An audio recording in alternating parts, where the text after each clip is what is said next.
Bienvenue dans ce nouvel épisode d'Inspiration. Donc c'est un podcast qui parle de tricot, de laine teinte à la main, d'organisation, de vie, de travail, de plein de trucs. Merci de me rejoindre aujourd'hui. Si vous êtes nouveau par ici, bienvenue.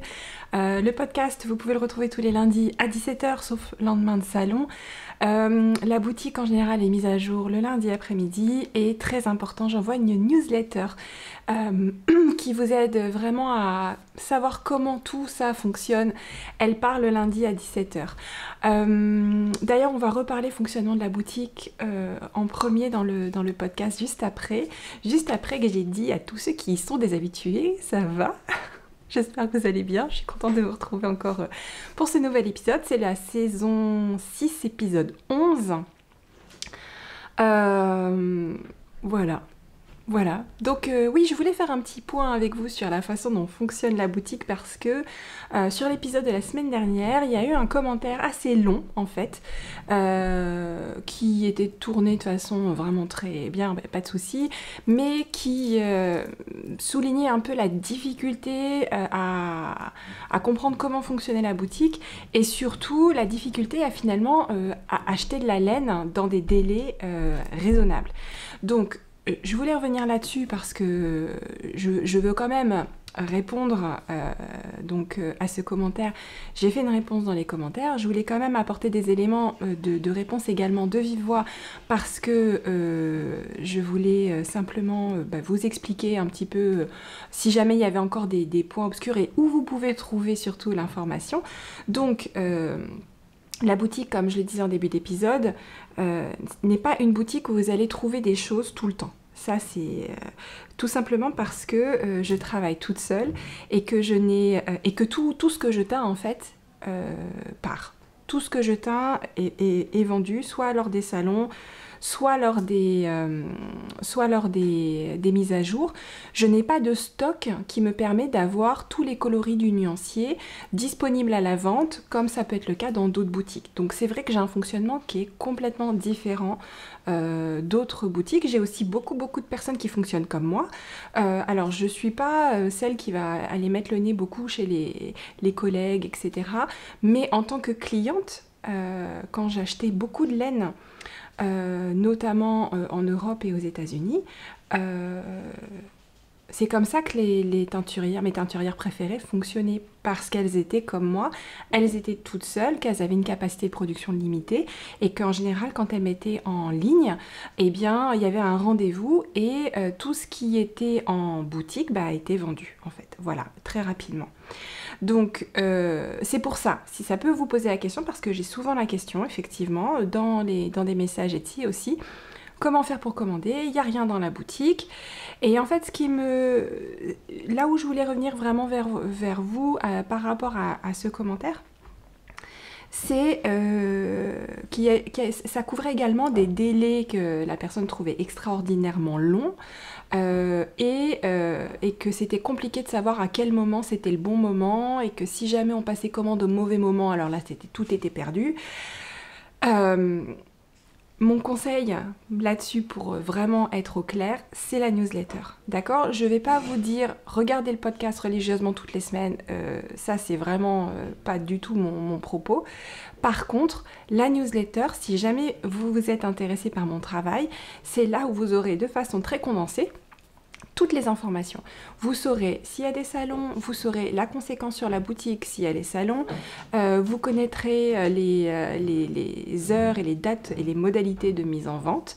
Voilà. Par contre, pour la disponibilité, je viens d'en parler.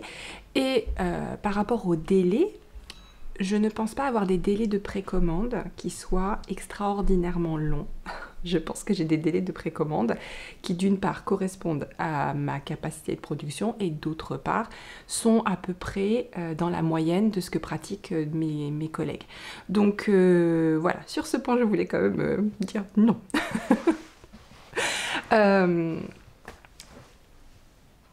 Il y a quand même une chose, parce que cette semaine,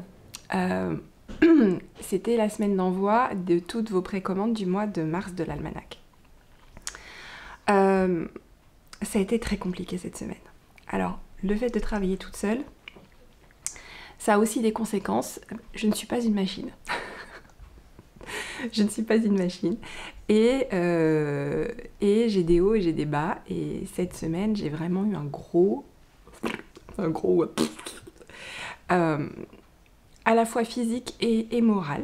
Et c'était super dur cette semaine, c'était super dur. Et j'avais énormément de commandes qui devaient partir en même temps parce que justement, c'est le pendant des mises à jour où tout part le même jour. Bah forcément, tout doit être envoyé le même jour puisque Etsy fixe les mêmes délais d'expédition.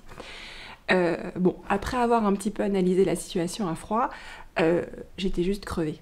Voilà, y a pas de, faut pas chercher midi à 14h, j'étais crevée. En plus, j'ai eu ma dernière qui était malade cette semaine où il a fallu consulter en urgence la nuit, machin. Là, là.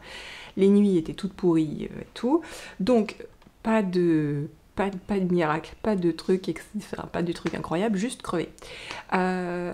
Donc, les commandes qui devaient partir lundi et mardi, en fait, toutes les commandes qui devaient partir à partir de lundi 3 avril, sont partis vendredi.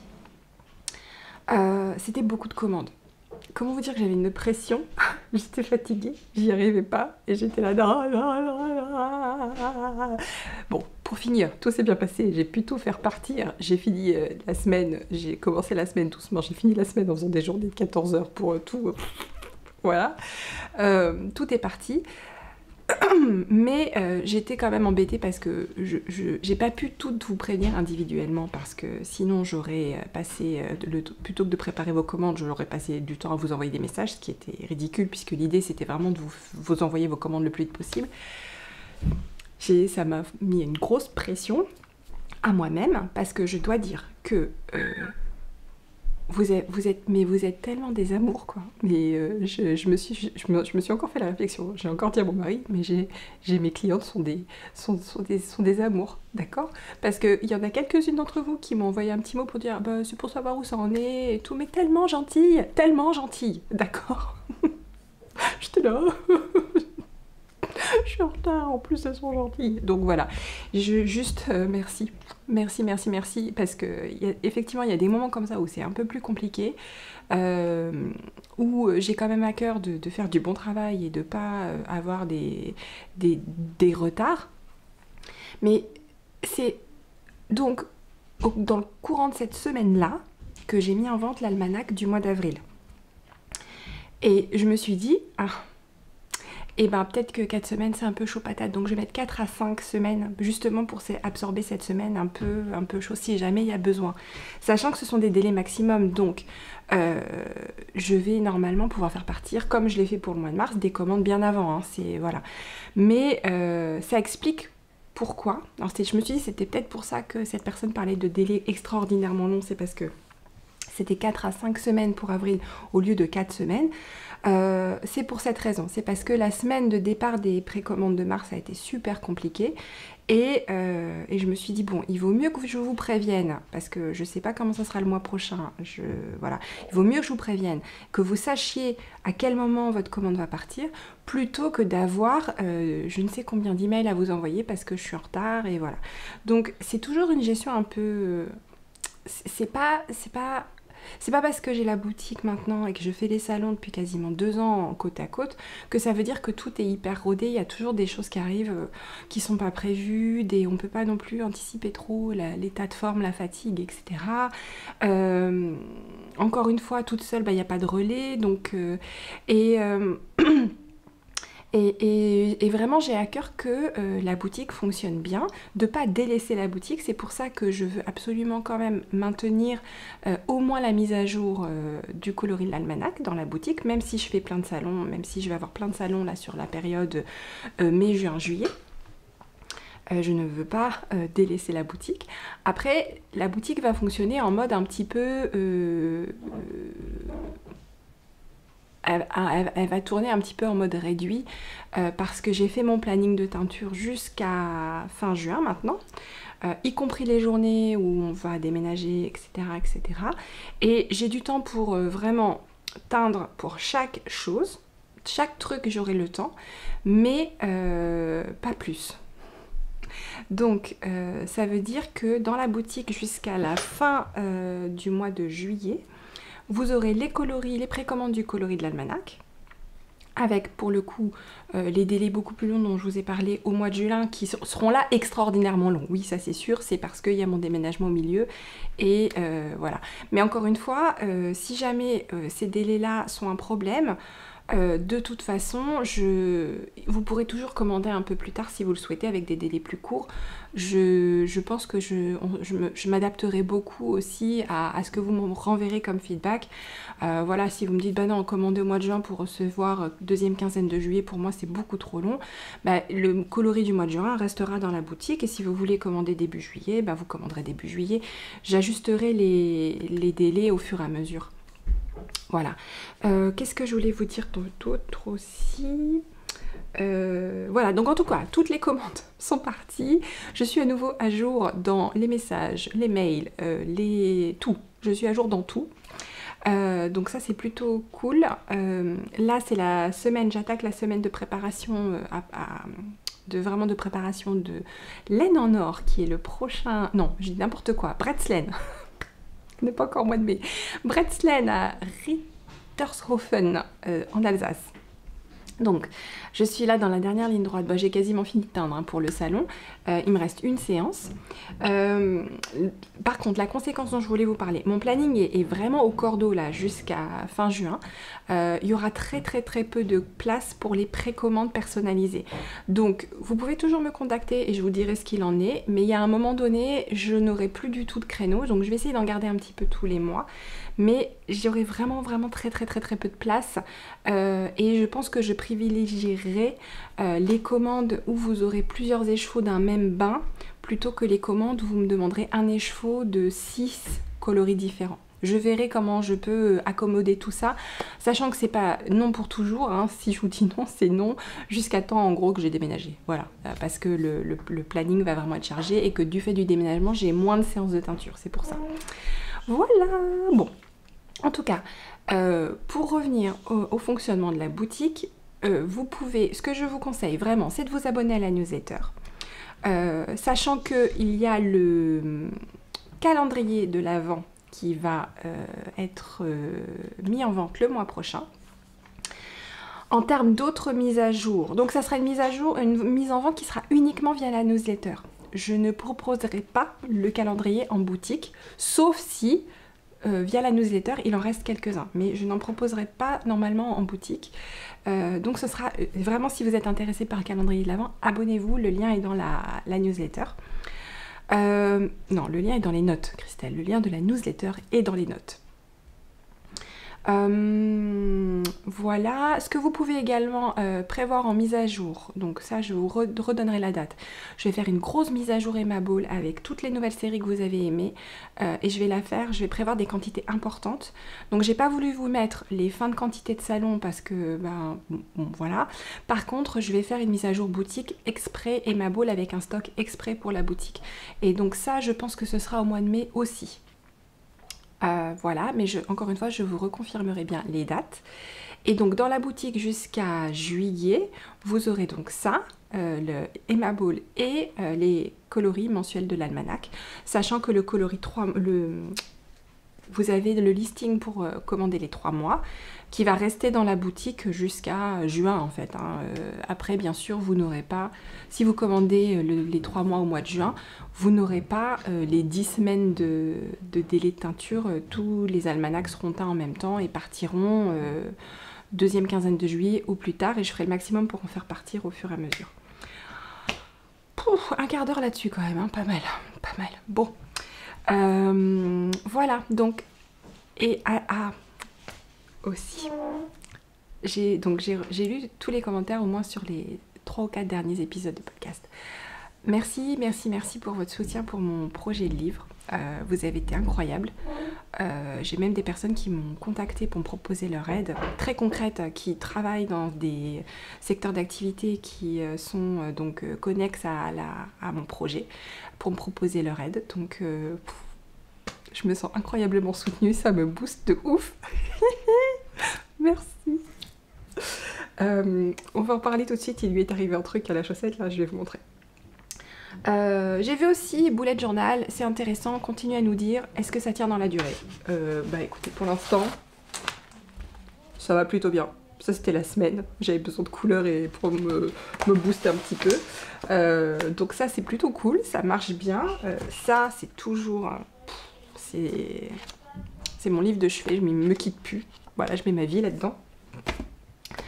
Voilà. Les fanfares. Oh, et le fil Ravelry de la fanfare des faux des 3 mois, là. Oh là là. Oh, et franchement, allez le voir, il est canon. Hein. Il y a de l'inspiration, mais à foison là-dedans, c'est trop trop beau. Alors, les gagnantes. La première gagnante, donc la gagnante du mois de janvier, c'est Sophie W sur Ravelry. Elle a tricoté Éternelle Suzanne en By the River. Donc, bravo. Bravo, Sophie. Février, donc Sophie, tu gagnes un écheveau de cocooning. Hein. Février, c'est Delphine Benetro. Bravo Delphine, elle a fait des color palette socks en utilisant parmi d'autres couleurs Druides qui était un coloris du mois de février d'ailleurs, de l'almanach de la tricoteuse de chaussettes de la deuxième année. Donc toi tu gagnes un écheveau de 1983. Et mois de mars, c'est s.c.rose86 sur Instagram. Elle a tricoté un sorbetto shawl magnifique avec Season of the Witch. Donc bravo les filles. Tous vos laines sont de côté, d'accord? Donc contactez-moi par email si vous voulez. En me donnant vos points relais, je vous envoie vos écheveaux. Dès que vous me dites, là, je vais essayer de les faire partir. Même si vous revenez vers moi cette semaine, j'essaie de tout faire partir cette semaine. J'ai un départ de commande là, juste après le salon, juste avant le salon. Donc voilà, c'est piouf. Donc félicitations. La fanfare des faux du deuxième trimestre est ouverte, d'accord? Donc vous pouvez jouer sur Ravelry, vous pouvez jouer sur Instagram avec ce hashtag. N'hésitez pas à partager vos projets tricot et stitch, ça peut être la laine ou le patron, ce que vous préférez, ce que vous avez, ça peut être les deux aussi. Voilà, il y a vraiment des super jolies choses dans ce que vous partagez, j'adore. Il y a pas mal de châles réconfort, donc c'est toujours assez... Je suis trop contente. Ok, voilà. C'est tout pour cette semaine. Il n'y a pas de mise à jour, en fait, cette semaine, hein, dans la boutique. Je mets rien. Il reste le coloris du mois de l'almanach du mois de avril. Et le club 3 mois. Tout est dedans, il y a encore tout. Mais c'est tout. J'ai pas remis des choses par rapport à la semaine de malade que j'ai eue, là. Non. Donc voilà. Et puis n'oubliez pas, même si du coup je vais avoir des précommandes limitées, s'il y a des choses qui vous intéressent, contactez-moi, d'accord? Là j'ai un planning qui est au cordeau. Si ça peut... s'il y a des coloris que je suis déjà en train de teindre, ça peut être plus vite que 4 semaines. Mais bon, ça je vous le dis. Bon alors, vous avez peut-être vu sur Instagram, la chaussette 1983, il lui est arrivé un truc. Voilà. Alors en fait, ce qui s'est passé, c'est que vous voyez la fin des côtes ici, de ma chaussette, voilà. La fin des côtes, j'avais attaqué directement sur le talon rang raccourci. Faut savoir qu'un talon rang raccourci, c'est pas très profond. Donc, on peut le faire plus profond, mais enfin, la façon dont moi je le tricote en général, et dont quasiment tout le monde le tricote à ma connaissance, c'est pas très profond. Donc, quand j'ai essayé la chaussette, toute cette partie ici, et notamment cette première partie de brioche qui est censée faire un truc un peu comme ça, elle faisait pas du tout ça. Elle était tendue sur la chaussure, parce que du coup elle absorbait le manque d'espace. Ça veut rien dire ce que je dis. Comment dire? Elle comblait le manque d'espace nécessaire pour que le talon se pose bien, etc. Donc, je l'avais fini, hein. J'avais même rentré les fils et tout. Hein. Et je me suis dit, non, ça va pas, ça fait pas ce que je veux. Il manque un bon 2 cm et demi, un bon inch juste de jersey simple pour que ce motif-là soit bien au niveau de la cheville et de la jambe et qu'on ait le pied qui commence là. Je me suis dit, je vais essayer un truc. Vous savez le talon après coup où on coupe la laine pour... j'ai fait ça en fait. Sauf que j'ai pas fait juste le talon, je l'ai tout le tour. Du coup, j'ai continué à tricoter, j'ai rajouté voilà, le l'inch qui manquait. Après, j'ai encore réfléchi sur cette histoire de talon réversible. Je voulais pas faire un talon genre Fliegel ou genre Vanilla is the New Black ou les trucs comme ça. Je voulais que ça reste simple et c'est pas des techniques que je maîtrise très bien. Donc, j'avais pas envie de faire ça. Et donc, bah, je me suis dit que j'allais faire un talon au point mousse. Ça va le renforcer un tout petit peu et c'est réversible. Il y aura juste l'intérieur qui va être un petit peu... quoique non, même pas trop en fait. Non, ça va être plutôt pas mal en fait. Talon point mousse, je pense que ça va être pas mal. Regardez le début des... Là, c'est l'intérieur. C'est plutôt propre. Voilà. Et là, c'est l'extérieur. Et là, c'est parfait. Hop, fais le point s'il te plaît. Voilà, donc je pense que ça va être la meilleure solution pour un talon réversible. Vraiment, quand je pense talon complètement réversible, je pense Vanilla is the New Black. Mais c'est un patron. Voilà. Hein, et donc, voilà. Ok. Donc voilà pour la chaussette 1983. Ce sera une des... Bah, du coup, ce sera la première à partir en test. Merci pour toutes celles qui m'ont proposé de tester. J'ai un testeur. Qui était trop sympa parce qu'il a flashé cette Marie Mélodie sur les cheveux des mers, Guillaume, qui a flashé sur la chaussette et qui voulait la tricoter, en fait, qui m'a acheté la laine pour la tricoter. J'ai dit mais elle n'est pas sortie, et puis elle va pas sortir tout de suite. Mais du coup, je lui ai proposé, il a dit oui pour tester, donc voilà, c'est cool. Merci, merci. Les autres... alors, bah, je vais juste vous montrer rapidement, j'ai tricoté un petit peu du coup sur ma grosse journée de... c'était lundi. Où j'ai quand même fait la mise à jour en fait. Mais la matinée j'étais crevée. J'ai tricoté ça en regardant L'étrangleur de Boston sur Disney+. C'était pas mal du tout, avec Keira Knightley, c'était vachement bien. Donc j'ai fini la première couleur. Je vais passer au vert. Voilà, ça s'avance un petit peu. Et alors, j'avance sur Satisfaction le bien nommé. J'ai vraiment continué à ressentir ce sentiment d'extrême satisfaction en tricotant ce patron. Il est parti en test. Il est parti en test. Il est parti en test à 22 h vendredi. Il est parti en test. J'avais dit vendredi. Franchement, après avoir envoyé les derniers numéros de suivi vendredi vers 21 h 50, j'étais là, qu'est-ce que... Je vais encore me dédire si je l'envoie pas ce soir. Donc en fait, j'ai envoyé un truc qui était pas du tout aussi abouti que ce que j'aurais aimé. Mais au moins il est parti. Et au moins les testeuses ont pu commencer à travailler dessus. C'est un... Voilà. On va petit à petit, ensemble, en faire quelque chose de très bien. Mais je ne crois pas avoir jamais eu autant de mal à travailler sur un patron. Je sais pas ce qui se passe avec lui, je ne sais pas ce qui se passe, ou si c'est juste parce que j'ai trop de boulot à côté, j'en sais rien, mais lui, je sais pas si... Je commence à me demander si j'ai pas un souci avec ce... Je ne sais pas. Pas avec le châle en lui-même que j'adore. La grille est un peu chiante quand même, je dois dire. Pardon, c'est pas très poli, mais... bien relou la grille, bien relou à faire en fait. Mais ça y est, elle est faite. Et autre difficulté un peu relou, c'est que mon logiciel qui me traduit les grilles en instructions écrites a décidé qu'il fonctionnait plus. Alors je suis un peu verte parce que je l'ai payé je ne sais combien d'euros là, il y a pas si longtemps, et le support est incapable de m'aider. Ils savent pas pourquoi ça marche plus. Donc j'ai dit que la grille était un peu relou. La grille est un peu relou. Donc voilà. Mais en même temps, le motif est simple, c'est incroyable parce que le motif est vachement logique et satisfaisant à tricoter. Mais voilà. Pas longtemps. Bon ben voilà. Ben voilà, je crois que c'est tout ce que je voulais vous dire aujourd'hui. On part pour notre maison là, pour le week-end de Pâques chez mes sœurs aussi. On va là dans pas longtemps. Donc je vous souhaite un très bon week-end. Et de Pâques. Et puis on se dit pas à la semaine prochaine puisque c'est le salon de Bretzeln, mais on se voit la semaine d'après. Passez une bonne semaine. Ciao.